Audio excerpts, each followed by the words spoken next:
And now, the Lafayette Food Junkie Show, served up medium rare every Sunday night. Welcome to the Lafayette Food Junkie Show on News Talk 96.5 KPEL. I'm your host, Tiffiany. Here we talk about all the food happenings around Acadiana. If you like food, tune in. You might learn something new. We have an exciting show tonight. So first off, it's exciting because Game of Thrones is happening tonight. I don't know how that correlates with our show being excited, but I know we're both excited. So we're super excited about Game of Thrones. I know a lot of people out there are hosting Game of Thrones viewing parties tonight and cooking Game of Thrones food items. So if you were hosting a Game of Thrones viewing party, what would be some of the food items that you would be serving? I mean, probably like giant turkey legs, roasted turkey legs. That's so obvious. So obvious, right? Right? Maybe like, nice lamb shank or something like that. Maybe, considering we're in the South, a nice roasted boar, like what took down Baratheon. So, You'd have to have a lot of mead. Maybe some good honey mead. Honey mead, which you can purchase at Rouse's. I think wine, lots of wine. Lots of wine. Roast chicken. And it's like rosé, what they drink, right? It's like a blend. I feel like you have to have something like a play on words, like with like a dog, eating a man. Oh, yeah. With Ramsay. Yeah, with Ramsay. You have to pay tribute to that in some way. I don't know. I have a friend who gets real creative when it comes to dinner parties, and right. I'm sure that she has a whole spread, and when I get off tonight, I'll be able to see what she did on social media. Yeah. And unfortunately, I'm probably not going to get to see tonight's episode tonight. I'll probably be watching it tomorrow, but I'll kind of be watching it because it's going to be all over social media. I was about to say, if you don't look at Facebook for about 20 hours, and you won't get spoiled. Right. And after the show, you're leaving to I am leaving. Watch. I am going to perform Game of Thrones related activities. Okay. That's interesting. Well, I'm sure my friends are doing idiot stuff like idiots, so I'm going to go partake in that. Okay. I think I need to know what some of this is after the show. I feel like you can't express what it is on the show. I mean, I feel like they're pregame drinking at the bar down the road, and I don't understand why you have to pregame drink for Game of Thrones. So I can only imagine what kind of insanity will ensue. So another reason it's an exciting show tonight is because Chef Jesse Ryder is joining us again. That's me. And he's going to help me interview our guest tonight, which is going to be David Faucheaux. He just wrote a book, and he is an avid listener to the Lafayette Food Junkie radio show. He's like your biggest fan. Well, my dad would argue that. Yeah, well, your dad's a little biased. That's not fair. My dad would be upset if I said that. But he is up there as an avid Lafayette Food Junkie radio fan, and we're going to talk to him about his book and about some of the conversations that he and I have had. And he's a really interesting guy, and I'm super excited to get him on the show because I've been wanting to have him on the show for a while. So I'm excited about that. Okay, so I got to talk about Blanchard's barbecue. Yeah, I saw the pictures on the scram. Okay, so not necessarily about the barbecue, although they do, I think, hands down, have the best barbecue in Lafayette. Ooh. So I hope that they open a brick and mortar location at one time. I think I've heard. Didn't you say he was doing it out of his house? Works. No, Blanchard's Barbecue is a food truck. Oh, I got you. So they were at the farmer's market this past Saturday. Right. And I got there early, and they were doing biscuits. So you could get a brisket biscuit, say that 3 times fast, or a pork biscuit. So it came with a fried egg, biscuit, and then some hash browns. And what you just said right there is why we don't make bagels down here. Because of biscuits? Yeah, the biscuits are way better. No. Okay, well, that's a whole other conversation about how Lafayette can't make a biscuit. And I know that that's probably some fighting words, but this is going into why I'm talking about Blanchard's Barbecue right now. So their biscuit was probably one of the best biscuits I've also had in Lafayette. That's throwing some heat. Because you know how Lafayette likes to say, like, it's Cajun and it's not part of the South. Well, biscuits are Southern, and I feel like y'all can't make biscuits here. Well, I mean, I know that's probably fighting words. I used to be a part of the food scene that didn't make great biscuits here. There's only a couple great ones in town. You're right. But I mean, we do have a Popeyes, so I don't know what you sorry about. Okay, stop right there. Those are frozen biscuits. Once upon a time, Popeyes did have amazing biscuits, but that is no longer the case. And unless you get them, I like Edie's for a biscuit. You don't like Edie's biscuit. We used to have Ruby's.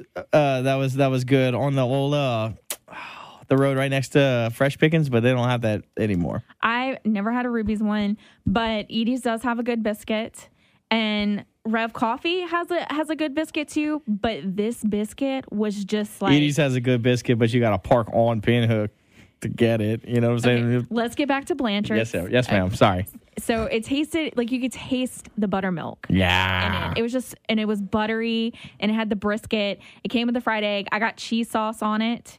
Next time I will get them to drizzle the cheese sauce on the hash brown potatoes too. Ooh. It was so delicious. You're already planning. The biscuit's so good, you're already planning your next round. I was like, can you please go and teach these other restaurants what's up how to make biscuits? Because I want to say that that's the best biscuit I have tasted in Lafayette. And I mean, I haven't tasted every biscuit in Lafayette, so there may be some places out there that other people like, but it's a good biscuit. I got you, and girlfriend. I approve. I also checked out Phillyana this past week.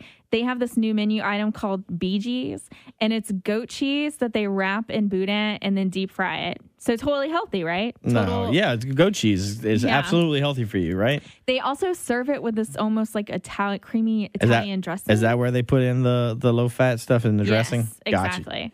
It was very tasty. It was tasty. I wouldn't eat 6 of them like I did, because you might get a little bit of a tummy ache like I did. Right. Did you even chew? Did you even chew the other 5? Yes, I did. Okay. But that's a new menu item that they have, and they're still kind of tweaking the recipe a little bit. But they were like, I think we're close to being where we want to be with it. Nice. And I checked out South End today because our guest on last week's show were talking about how good their boudin cracklins and their barbecue was on Sunday. So I finally made it out there. South End is on Johnson Street towards Maurice. Okay. Pretty good boudin. Okay. I wouldn't say it's my favorite. I still like New News better. I know you will disagree with me on that. But I thought it was good boudin for the proximity to my house. Right. Too. So it was good. I understand that food value goes up according to proximity to location. You know what I'm saying? Right. You don't have to sell that one to me. Yeah, but it was good. Awesome. So you had some of the barbecue too? I did. I got the rib plate. Ribs were good. How were the sides? Sides were that's something that we've been talking about a lot. It's like good barbecue, sides aren't that great. Sides. Good sides, barbecue's not that great. It's kind of finding the trifecta of having both. No Good Sons that came on the show. Yeah. Their brisket is amazing, and they have good sides. So, we're getting there. But we don't, finding barbecue in this town can be a little difficult. Yeah. But it was good ribs. They were fall off the bone ribs. I enjoyed the sauce, the barbecue sauce that came with it. It had onions in it. Oh, nice. One of my followers was mentioning that they were not a big fan of the onions being in it, but I enjoyed it. Well, that's the old Jack Miller's pig stand style, the tomato That's onion exactly vinaigrette. what I thought about when it was in there. I was like, this is very much like Jack Miller's. Well, good. All right, we are going to take a break, and when we come back, David is going to be joining us. So come back to us. It's the Lafayette Food Junkie Show on News Talk 96.5 KPEL. The best tasting radio show in all of South Louisiana. It's the Lafayette Food Junkie Show on News Talk 96.5 KPEL. Welcome back to the Lafayette Food Junkie Show on News Talk 96.5 KPEL. I'm your host, Tiffiany Deku, and joining tonight as guest co-host is Chef Jesse Ryder. Joining us now is Mr. David Faucheaux. He just wrote a book called Across Two Novembers, A Year in the Life of a Blind Bibliophile. But more importantly, the Lafayette Food Junkie radio show is almost like a cat in the amount of times it's been canceled. Right. And after one of our cancellations and then our reappearing, the station sent me an email from a gentleman who basically said that he hated every show that was on KPEL except my radio show. And so the station decided to send him my personal email, and thus began a correspondence over the past, I feel like 2.5, 3 years. Do you know how long it's been, David? Probably since the summer of 2014. Did I really say that I hated every show? Yeah, I did. That was the gist of it. I like your style. It was the best email ever. I loved that email so much, and it was just what the show needed. Surely I've just expressed concerns that my politics and the politics of those shows didn't seem to always be mutually agreeable. I usually am not quite that blunt. Well, hate is also a strong word, I don't think I would have said hate. You probably didn't say hate. I was paraphrasing. I probably expressed distress at some of the shows because I worried about trying to find a mutual moderate middle ground to try to dialogue with some people, because some people tend to be on extremes of either left or right, and you can't get to find anything in common. There certainly are some extreme, one way or the other, idealistic sentimentalities in Lafayette. So, But I will also say that I think you also mentioned that you listen to Coast to Coast, which is what I also listen to on occasion on KPEL. That can get weird. I'm surprised KPEL has that. I mean, it plays in the middle of the night. It plays at like... Maybe they figured nobody's 12 awake. to 3 in the morning, and I used to listen to it. I don't listen to it at all anymore because I live by myself, and some of those episodes are kind of scary. I don't like the reptile people. I don't believe that. God. I don't listen to it. I liked Michio Kaku came on in August of 2014 to talk about his book. He was really interesting, a scientist. Some of these people are so out there. I don't know where George Nori finds them, and they strain your ability to believe them. They strain your credulity. Man, I haven't listened to that show in forever, but now we're talking about it. But let's talk about your book, because that's why you came. Okay, exactly. So why did you decide to write a book?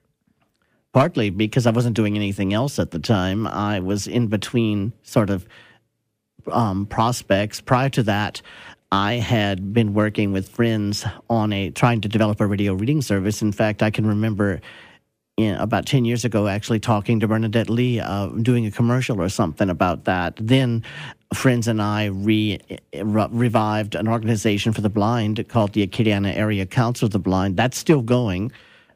And then I was trying to do an online scoping course. A scopist is a legal editor. They take what a court reporter does and they edit it and make sure it's readable, but I had software issues. The text-to-speech software that I use and the Braille display that I use didn't seem to like the Eclipse Cat software that I would have needed to do scoping work, so that kind of didn't work.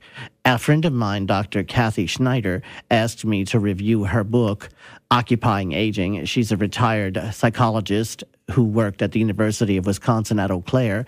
She is totally blind, and she was writing a book, not her first, by the way, that she's done several, dealing with how she deals with getting older as a totally blind person. And she'd asked me to review it because I actually do review books. I review audiobooks for Library Journal, and I have for over a decade. And so she asked me to review her book. And it wasn't an audiobook, but I did download it from a website called bookshare.org, which provides many books to blind people in a e-text format. And I did that and thought, this is a journal. Every day she writes something. Well, I could probably do that. So I decided, let me jump right in.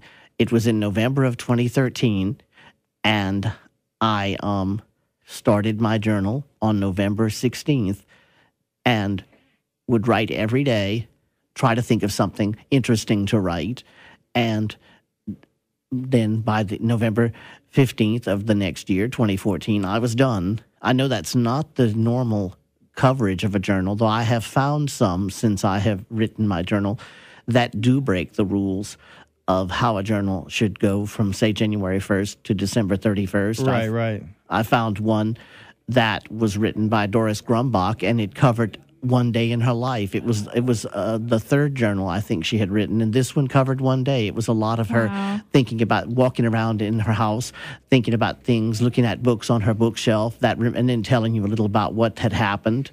So I decided if she could do that, if Also, if Andy Warhol could write one that covers over a decade, Right. if George Templeton Strong, a 19th century diarist, could write something that covers something like 40 years, and if a guy named Robert Kingett, a blind guy, a 20-something blind guy, wrote a book covering just 1 month of him being without an iPhone and internet, then I could write mine for a year and start it in mid-November and end it the following mid-November.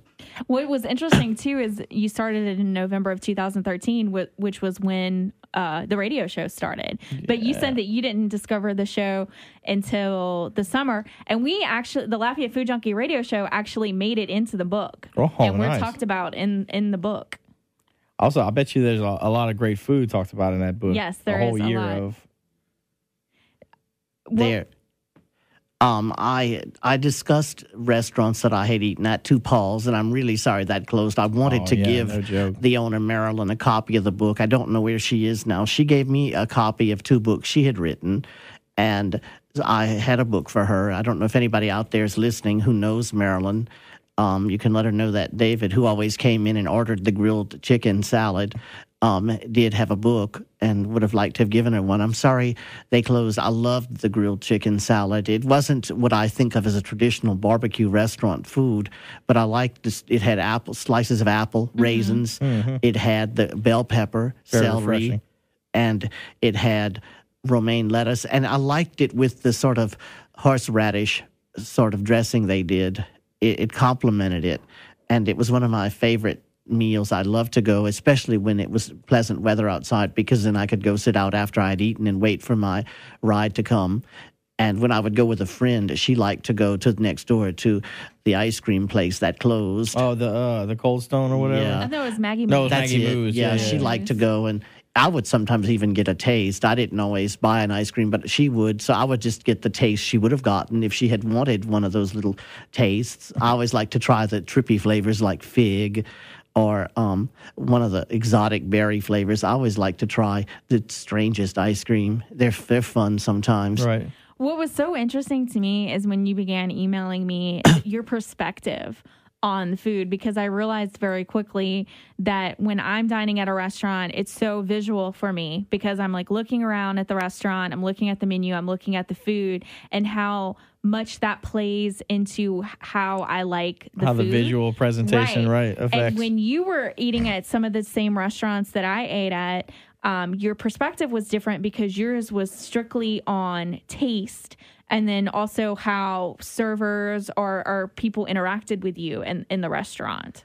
Yeah, that can be different because I have found that mostly in restaurants, people have been very helpful. I'm a little bit hesitant to go to places that are known for buffets unless I go at an off-peak time because that can get kind of chaotic. But I have enjoyed, for instance, I have enjoyed going to Bangkok Thai, which used to be Pimon Thai, which moved down the street, and I should go to them more. It's just that I like the feng shui, so to speak, of Bangkok Thai. It's a small place. I don't feel like I get lost in there. There are some big chain restaurants in town that I wouldn't go to just because I can't get around. How would you walk around Bonefish Grill? I imagine that would be a mess. Places that feel like a football field, I don't care. They're noisy. I like small. That's what I liked about Two Paul's. That's what I like smaller. about A little shotgun style. Right. I like that about Bangkok Thai, and I also liked that. What was the other one? I like that Chris's Po' Boys on the north side is like that. The old Pizza Village, which became El Potrillo, was like that. I like an intimate room. I don't like it too big because it echoes, it gets noisy, and I'm kind of helpless. I can't, like at the Thai place, I usually sit right near the door, so if I need to get up and go ask them something, I can find them. Yeah. I like the layout there. I have usually found that's the kind of restaurant I prefer. I don't like fast food places as much just because they can get crowded and crazy, though the people have usually been helpful when visiting those kind of places. What have been some of your favorite restaurants? You really like ethnic food, I've noticed from talking to you. You mentioned Pimon Thai. Right. What are some of the other places in town that you really enjoy eating at? As far as ethnic goes, like I said, I've liked Thai. Bangkok Thai especially. I've eaten at several other Thai places just to get a sense of how different people interpret the cuisine, but I always go back to Bangkok Thai. I wish there were more things they would do. I keep teasing them and asking them when they're going to bring the durian melon in for me to try, because they say that smells like a cross between sewage and propane. Yeah. It's not, but supposedly if you get past the smell, it tastes like camembert cheese, which sounds rather bizarre for a melon. Or they have jackfruit and dragon fruit. And certain, dragon fruit's like a crazy melon, kiwi, strawberry mix. They have them at the Asian markets. They have them at Rouse's and they're terrible. Oh, the dragon fruit? Yeah. Sometimes they have them at Rouse's and they're never right, but you can get them at the Asian market. That's like a chirimoya or a mayapple. Because Sandra's had chirimoyas in January of 2013, and I thought about getting one, and I didn't, and they've never had them since. Sandra's Cafe is another place I like to go. I mean, it's the way sort of Lafayette does an eatery sort of stuck onto something else, and they're a health food store. But I always like to go. A lady named Val who works there is always really helpful. Not everybody there is. John, Dylan. It's funnily, it's owned by the same guy, Glenn Murphy, who owns Old Time Grocery. I haven't been in years, but I love the fried crawfish po' boy. It's funny he would own two eateries with such diametrically opposed goals. Right. One's fried bread and the other one is health food. It's smart, though. He's covering all his bases. I overheard him talk to one of his visitors one day about how it's very different when you run an organic type grocery because the prices fluctuate more and it's hard to lock them in.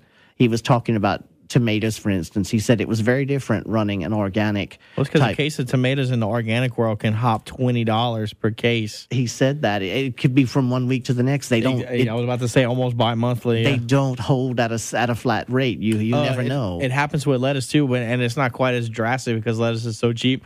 But when you start realizing that a head of lettuce can go from $1.17 to $2.60 in a week, and that's just incredible. I miss the Weedery Eatery. It was at the corner of Travis and Harding. The lady who owned it, I believe, was from Maine, and her daughter cooked, and they closed in 2015. I used to love to go.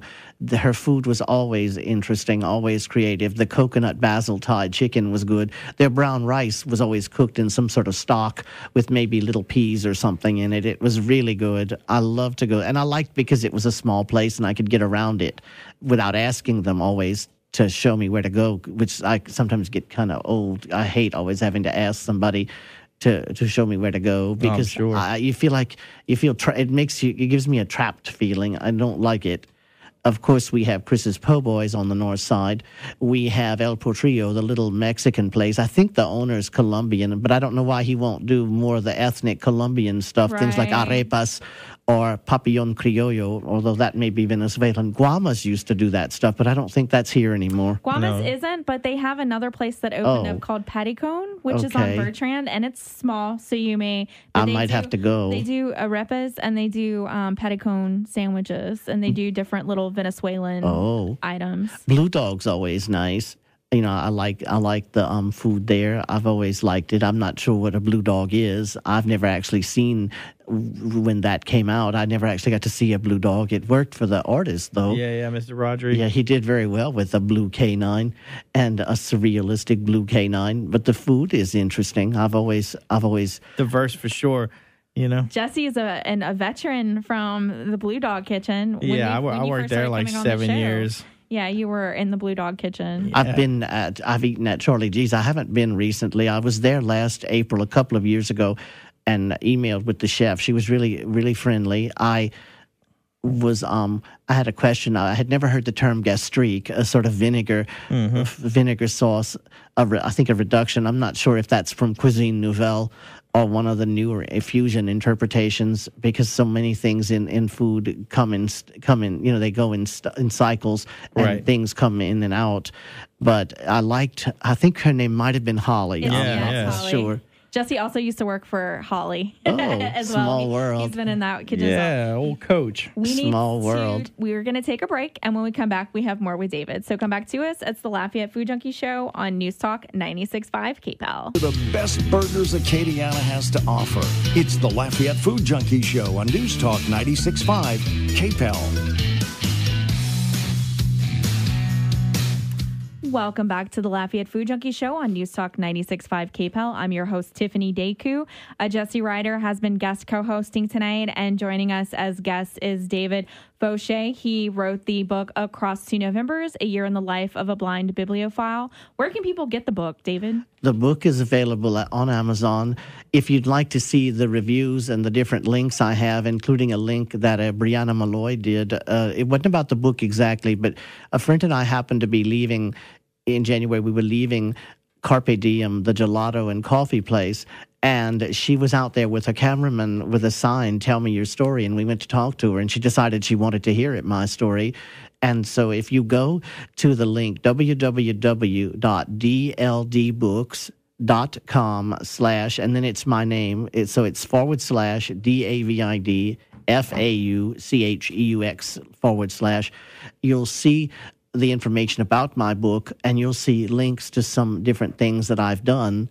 I did an interview this morning with former Secretary of State Jim Brown. I think we got it all on air, and I am hoping to do one more in Lafayette, possibly at KRVS. I'm not sure yet, and I'm hoping maybe to get some more exposure online. I just considered signing to do a virtual book blog tour, and I am thinking about doing that. It's been quite a learning experience promoting a self-published book and trying to get interest in it, and hoping that it actually catches. You never know what book will catch, and some self-published things have caught, and so I definitely am hoping that it does get, it does catch people's interest. The ebook is only $4.99. It's about the price of a Starbucks tall, and I'm surely worth a cup of coffee, I hope. I'm surely worth a cup of coffee from what some people call Charbucks, so that's not nice. So, and they have done a lot of community kinds of things. I need to figure out how to get Barnes & Noble to invite me to do a book signing. I'll have to work on that. That might be fun. Anyway. So you're an avid reader. From talking to you, you've read a lot of books in the culinary world. What have been some of your favorite culinary books that you've read? I read one about Julia Child, written by I think it was her great nephew. His name is Alex Prudhomme. I don't think it's any relation to Paul, the chef. Though, funnily enough, I went to school with Paul's nephew, Aaron, at the Louisiana School for the Blind back in the day, and had no idea Aaron's uncle was a chef. I should have cultivated Aaron had I known.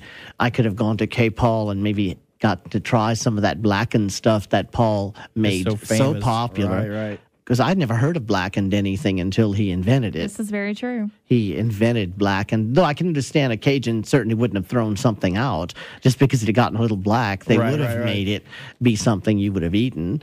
And so I definitely would have agreed. I have read, I'm trying to think of another really good book I read.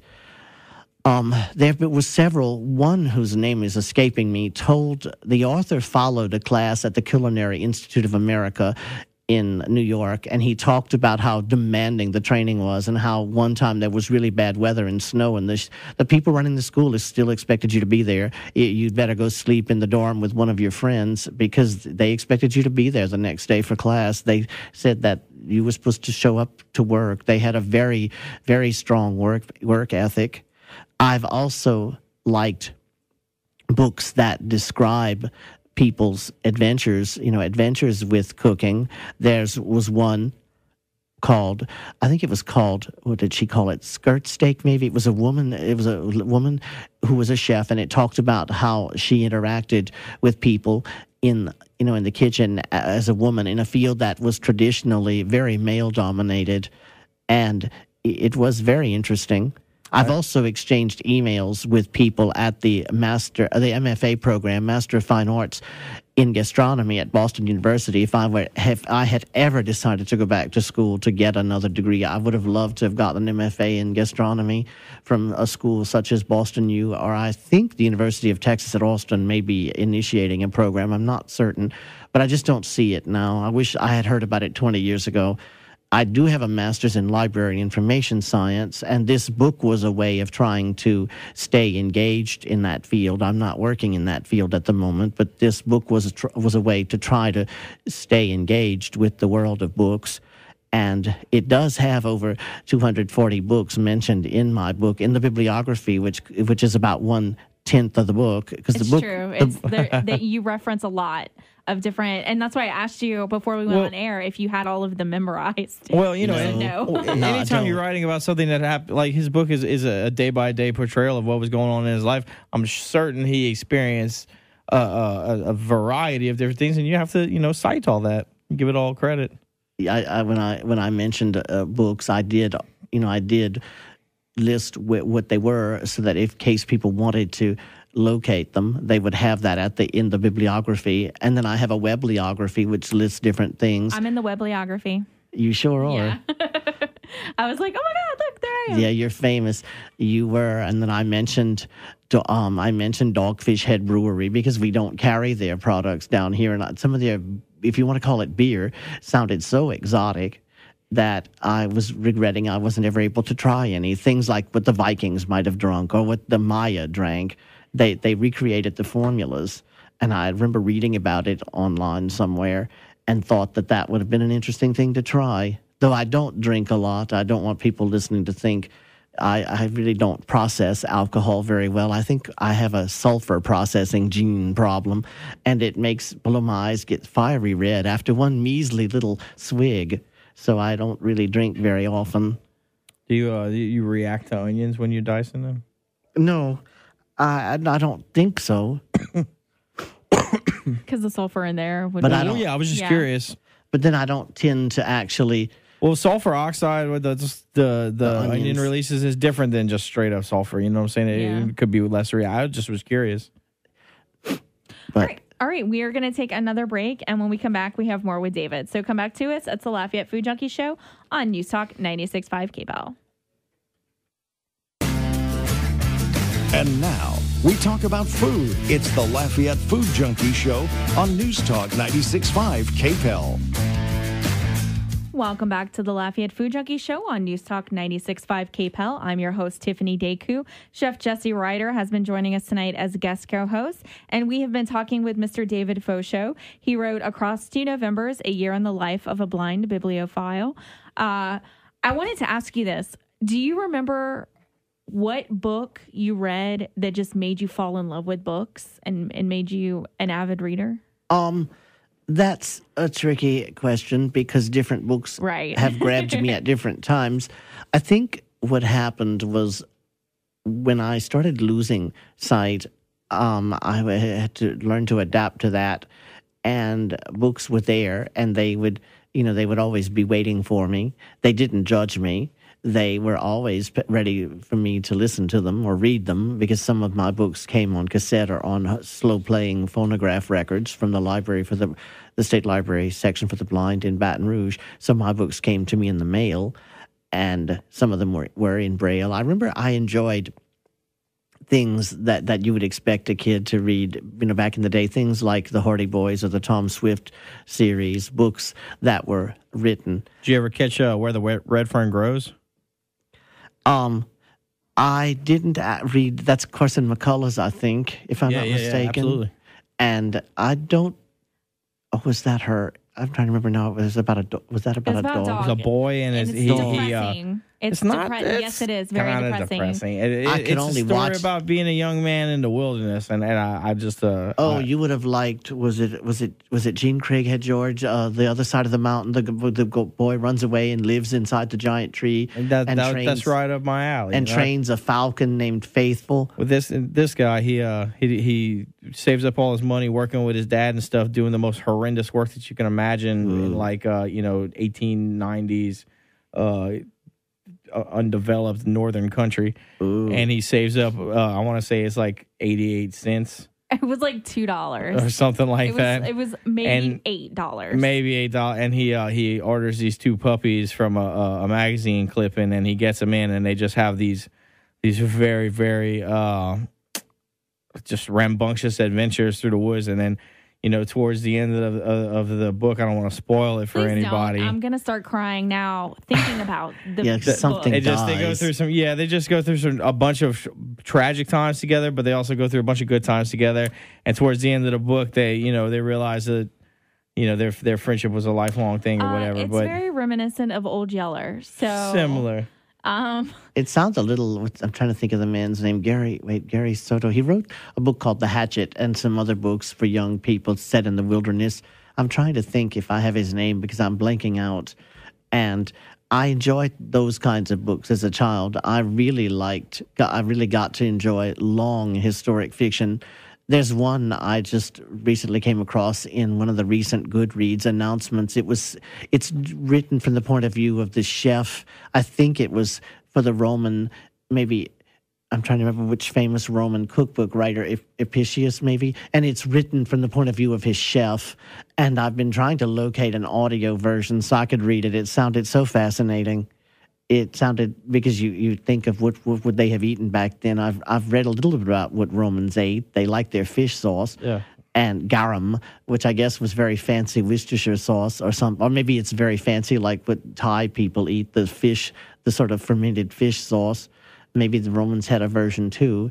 And it was just something that I would have liked to have read. So I've always liked historic fiction. I can remember books that kept me awake were James Clavell's Shogun back in the early 1980s, and that was the era for the long historic novel. I don't think we're in that era anymore. I feel like no one would have the concentration to be able to read something that length of time. It's all about the blurb and the listicle and the tweet. Yeah. Though Margaret George just came out with one. The Confessions of Young Nero, and if she's running true to form, Margaret George writes it very long. Her first one that I remember reading in 1980, I believe it was the summer of 1980, it might have been 88, was the autobiography of King Henry VIII with notes by his fool Will Summer, and it's a fictionalized autobiography of Henry as though he were writing it with these rather witty, rather caustic asides by his court jester, Will Summer, who was a real person, who did exist, and it was one of my favorites by her. So I enjoyed that, and really wanted, I was waiting for the sequel, but of course, really good books don't always have sequels. I don't like when books go into a series and you have 15, and if you miss the first 3, you have to go back. Right. I'm hoping Diana Gabaldon, who did the time travel fantasy series, the Outlander series, which I believe is now on Starz, the Starz network. I believe I've seen the show. With all due respect to Dr. Gabaldon, she does have a PhD in something like quantitative ecology or something very complicated. I wish she would tie this series up. It's gone. There are 8 books. There are 8 books. Each one is a telephone directory size. I mean, they're hundreds and hundreds. I've gotten lost. She had an outlandish companion for the first 4 books, a nonfiction book that tells you what's happening. I believe they're going to have another one. And I don't know if they're ever going to finish that series. I'm lost. I forget now where Jamie is and which parts of his family have gone back to which time period to go to see if they can bring him and Claire back to the 20th century, though Jamie was not, of course, from the 20th century. He's from the 18th century, so one wonders, will they ever go back into the modern world where Claire started? And sounds like a hot mess to me. It was a really hot mess. And I don't know how somebody just starting the series would, if you stack the books up, I'm sure they're 3 feet tall. I don't know. I'm impressed with her because I don't know how she got the first book published. It broke every rule. It was good, though, and she did amazing amounts of research. She really takes you get to feel all of the 18th century, what they ate, what they did, what they thought, what they wore, what kind of medicine they had. It really, she did an incredible amount of research. I just would wonder wouldn't she want to tie that up so she can move on to something else? What are some of the restaurants in town that you haven't gotten to dine at, but you're curious and want to dine at? I know one of them is Bismillah. Yeah, Bismillah sounded interesting. You mentioned the people are from Nepal, which would really be an interesting food experience for me. We don't have anything that features Ethiopian cuisine, alas, because I've always wanted to try it. I don't know. I don't know if I would like flatbreads. it. The injera, the millet, the sort of millet flatbread, sourdough millet. When they make it in those big heated pots. Right. Throw it against the side. Ooh. Sort of like naan, which sounds like giant pita breads. All those flatbreads are really good if you get them hot when they're soft. Right. Before they get hard. You want them soft, and you want to stuff things in them and wrap them and eat them. I like to sop with them. Oh, okay. You want to sop with them. That's the Cajun in you. Yes, sir. Yeah, you want to sop. See, I had to explain to the Thai restaurant one time, no, don't put my stuff with the gravy swimming over the rice. I like it kind of dry. I don't like gooey, swishy food. No, I hear you. I'm definitely, when I was younger, I didn't want anything to touch, and now I'm kind of like, it's all going to end up in the same place anyway, so. Yeah, but I don't want it to get confused on the way down. Well, you know. It has to stay separate. And that's the diversity of food enjoyment. Exactly. That's why I like chili with the sour cream and the chopped green onions. Don't stir it together. I want to be able to taste a bit of cold sour cream and a bit of onion. Who gets a Sonic ice cream blizzard and you get a little bit of whipped cream and a little bit of ice cream. You don't just mix it all. Oh no. Ugh, I don't want it all mixed. I want it in layers. Just like if I were to go to the Borton's ice cream place, and I haven't been in a couple of years, but I used to go with friends, and I know I've been told they did a really good job. Red Laurel's daughter, I believe, did a really good job. They restored it or did something, and it's the only Borton's store in the country. I had friends who dated there back in the 50s, or 40s, and they loved going. I want my ice cream soda to have the chocolate syrup, the fizz, the carbonated water, and the ice cream, and do not stir it together. I want to get a swig of sickly sweet chocolate and a swig of fizzy sour carbonated water and a blast of vanilla.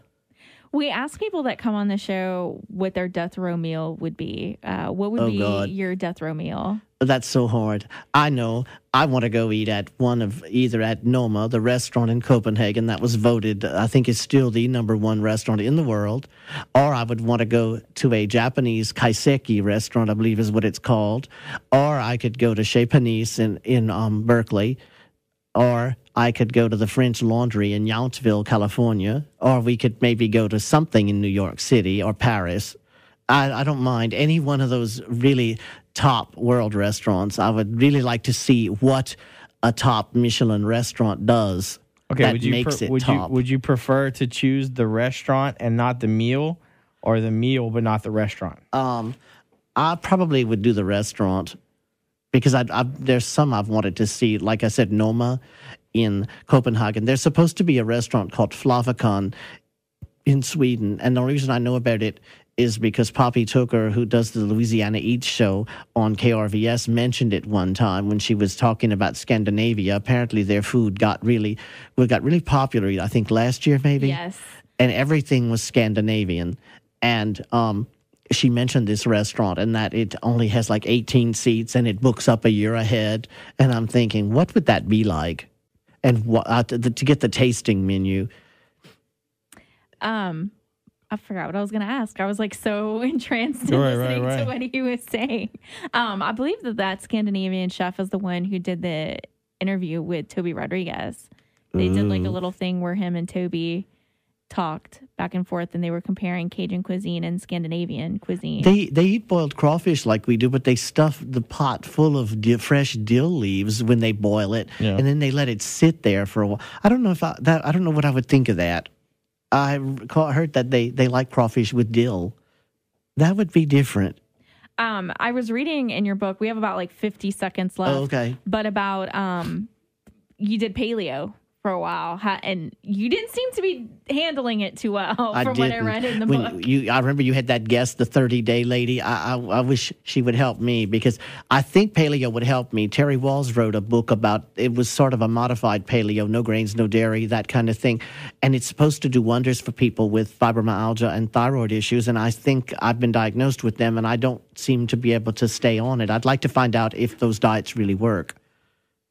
I mean, I know from when I do it, just I feel better. I mean, I don't know if it's technically, I don't have those kind of issues, so I don't know if it's supposed to, but I would know from that aspect of it. A lady named Molly, she owns Bon V Kitchen, And she was doing it for a while. I think she's doing that still, and she has a website, and she was doing some other things. I need to get back and talk to her again. I liked her food. It was really good. I just get hungry and want a cracker or something. You can't have that.